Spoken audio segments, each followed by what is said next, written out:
लिए, इस देश के लिए इन लोगों ने अपनी जान कुर्बान कर दी कि ये देश भविष्य में एक सुरक्षित देश बनेगा, और इस देश में रहने वाले जो लोग हैं उनके हितों की रक्षा यहाँ की सरकार करेंगी। बाहर के जितने भी साथी मामले हैं, सुरक्षा के मामले हैं, बॉर्डर के मामले हैं, वो हम संभाल लेंगे।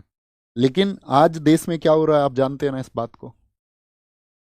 आज जो कुछ भी हो रहा है, देखिए, हमारा एक नैतिक उत्तरदायित्व इसलिए भी बनता है क्योंकि इस एसएससी एग्जाम के लिए जितने भी बच्चे तैयारी कर रहे हैं, तो हमसे सबसे ज़्यादा बच्चे पढ़ते हैं। एसएससी का सबसे ज़्यादा लाइव बच्चा कहीं पर है तो वो यहाँ पर है।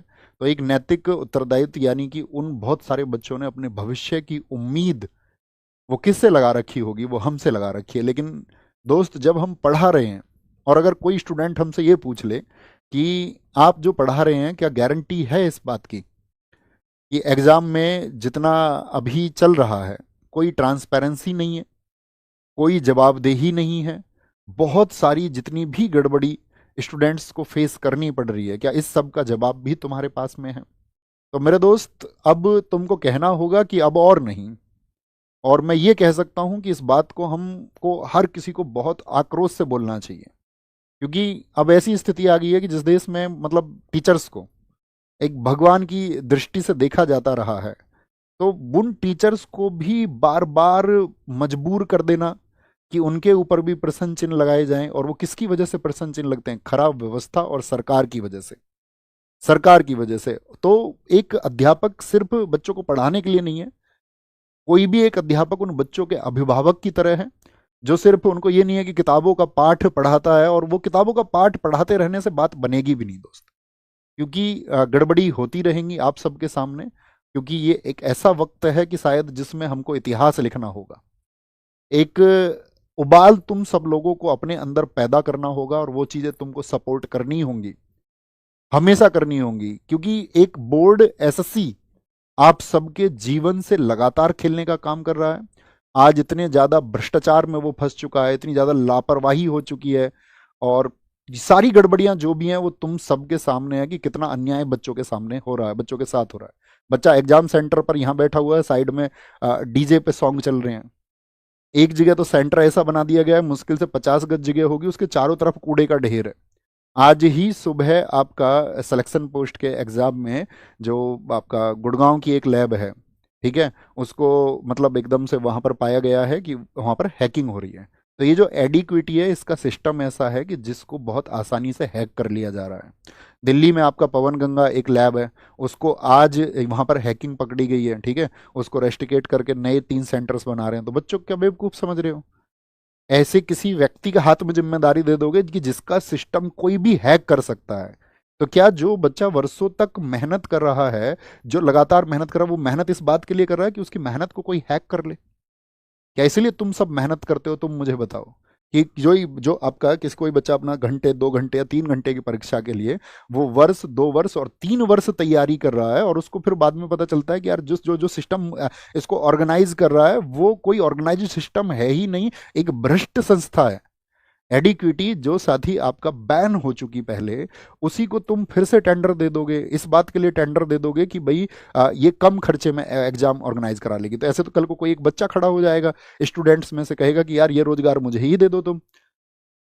क्यों नहीं ऐसा करते कि मोदी जी ये रोजगार इस बच्चे को दे दो, और ये बच्चा एक काम करेगा, ये सेंटर चलाएगा। क्योंकि होनी तो गड़बड़ी है एट द लास्ट, तो उस बच्चे के द्वारा बनाए गए सिस्टम में कोई गड़बड़ी हो जाएगी, तो उससे अच्छा है कि फिर को 4 लोग आएंगे कि भैया हम तो एकदम से 10-10 रुपए में पेपर करा देंगे, कोई बोलेगा हम भैया 5-5 रुपए में पेपर करा देंगे। तो तुम क्या बच्चों से पैसे लेते नहीं हो? आप बच्चे से हर एक स्टेप पर पैसा लेते हो। बच्चा कभी उस एक चीज का विरोध ही नहीं करता कि भाई मेरी फीस इतनी ली जा रही है, या आप कोई फीस बढ़ाएंगे, उसको कोई विरोध करने का मतलब नहीं है। वो देता है, उसको जानता है कि यार सिस्टम में पैसा लगता है, ऑर्गेनाइज होने में पैसे लगते हैं। लेकिन जब आप उसके पैसे का दुरुपयोग करोगे, और उस दुरुपयोग को करके आप उसके जीवन को प्रभावित करोगे, और ऐसा जीवन उसका प्रभावित करोगे कि वर्षों दर वर्ष जो उसने मेहनत की है उसका जो नतीजा है वो उसको शून्य मिलेगा। आपके सामने आपने देखा होगा, अक्सर पिछले वर्षों से आप देख रहे हैं कि पेपर लीक की खबरें आती हैं।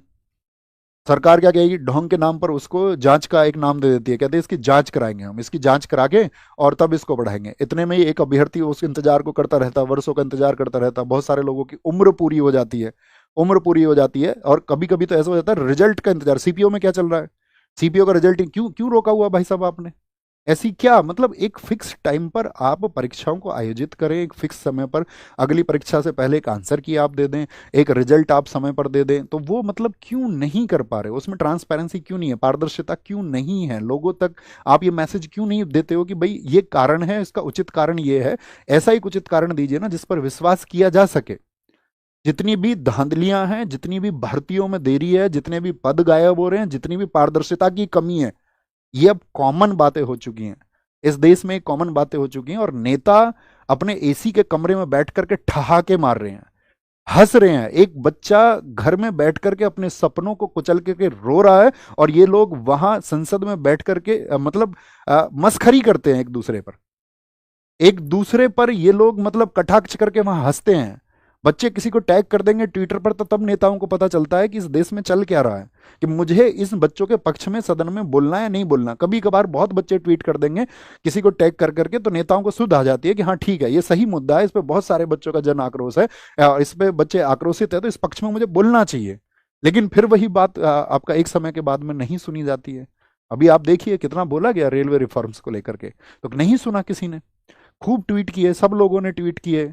तो हम सिर्फ एक सवाल पूछना चाहते हैं कि क्या ये मतलब ऐसे न्यू इंडिया को हम चाहते थे? क्या ये सही में न्यू इंडिया है जहां ऐसी स्थिति आ गई है कि सात छात्र वर्ग इस देश में सड़कों पर बैठने के लिए सोच रहा है, जहां पर छात्र हर पल ये सोच रहा है कि मेरा भविष्य सुनिश्चित होगा भी या नहीं भी होगा? क्या जो मैं तैयारी कर रहा हूं इसको एक दिशा मैं दे भी पाऊंगा? क्या मैं सफल हो भी पाऊंगा? क्या इसी न्यू इंडिया की संकल्पना हम करते हैं दोस्त? आप बताइए मुझे।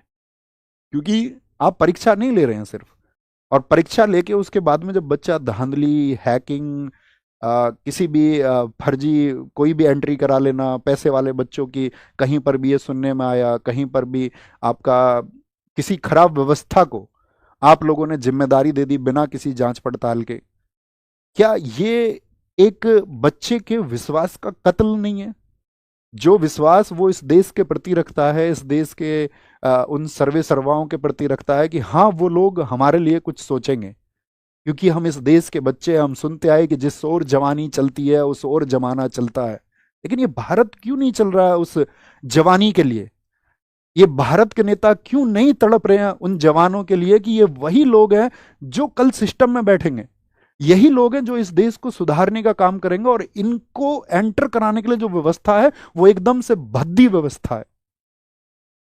क्योंकि ऐसा नहीं है ना कि कोई भी छात्र जिस भर्ती को पास करके जाएगा, भर्ती होगा, कल को उसको सिस्टम चलाना है ना आगे।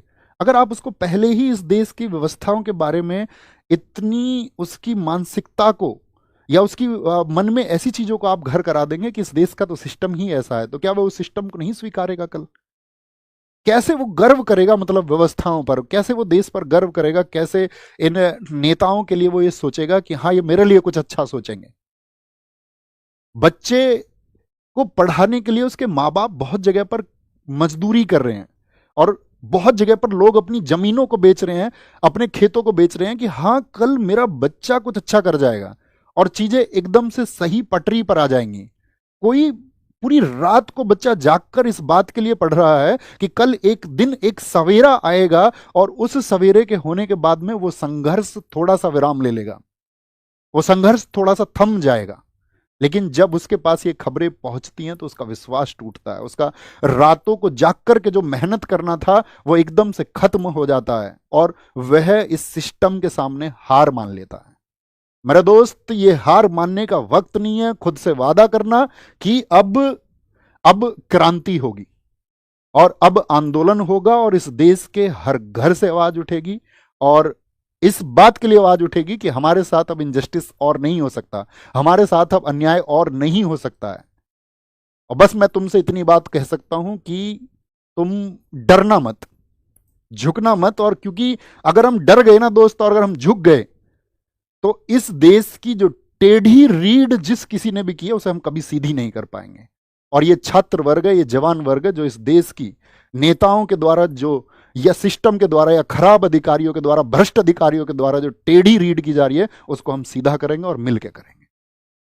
मैं व्यक्तिगत तौर पे कहूं कि मेरा जीवन तुम सबकी वजह से है।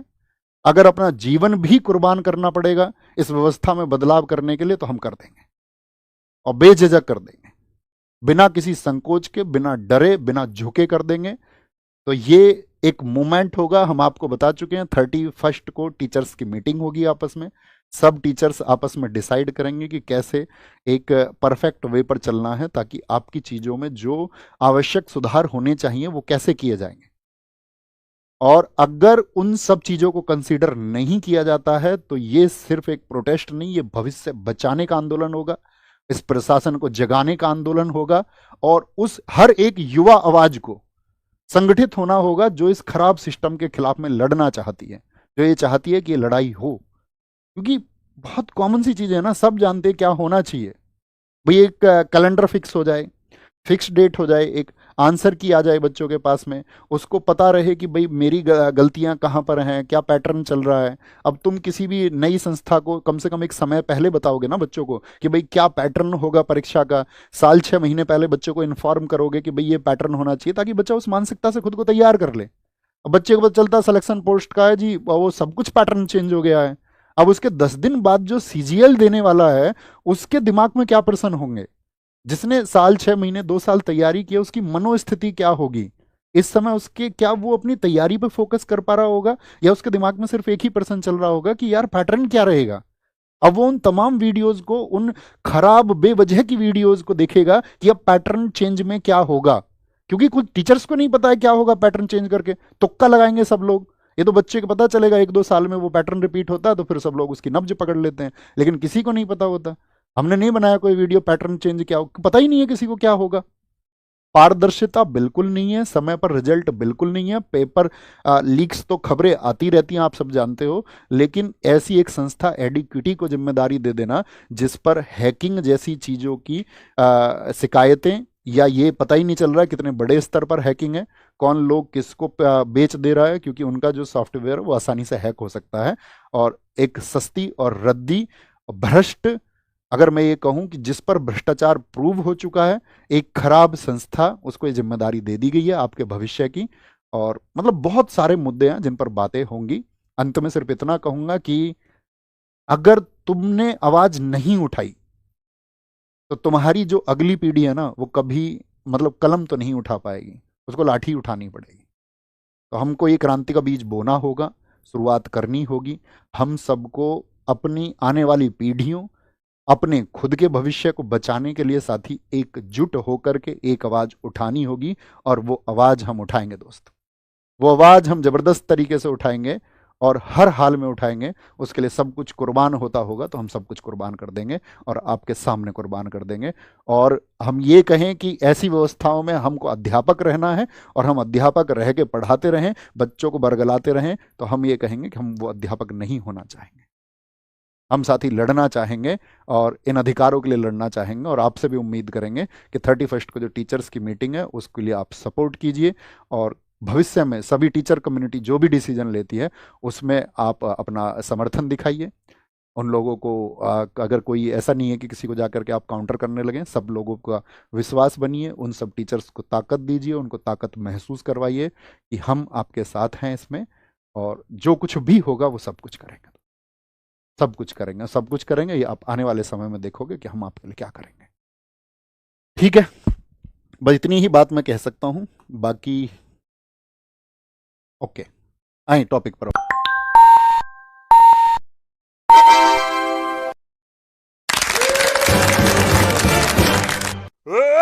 I have 1K subs. Wait a minute. Is it because